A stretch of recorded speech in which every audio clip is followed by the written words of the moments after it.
Good day, everyone. This is Marnel May Sadili from BSED major in Science, and now allow me to tackle about the communication and its elements. So, let's start.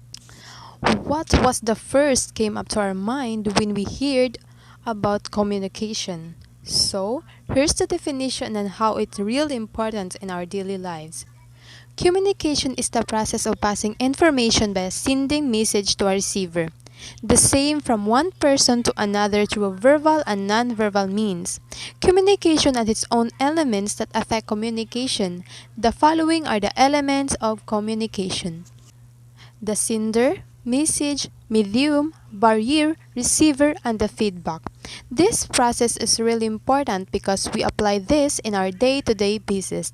How our society works and how we survive is because of communication.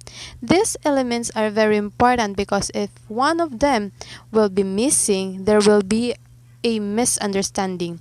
We have to apply all of these elements so we can have a peaceful way of living. The second is the message. There are three purposes for a message. The first one is inform, persuade, or goodwill. The first purpose is to inform, where a message can be used to communicate routine, repetitive, daily tasks, instructions, code, steps, and procedures in the workplace. Now, let's proceed the elements. First, the sender.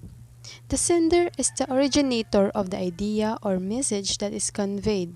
The sender must choose the best way to convert the idea or ideas or messages into words, diagram, graphs, report, and so on. The third is the medium.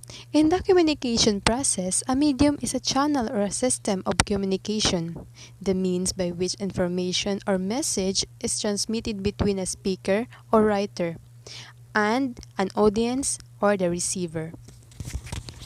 The fourth one is barriers.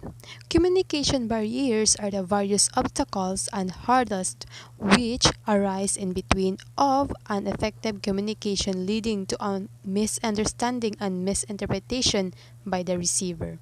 The fifth is the receiver. The receiver task is to interpret the sender message, both verbal and nonverbal, which as little distortion as possible. The last is the feedback. Feedback is essential in communication so as to know whether the recipient has to understood the message in the same terms as intended by the sender and whether he agrees to that message or not.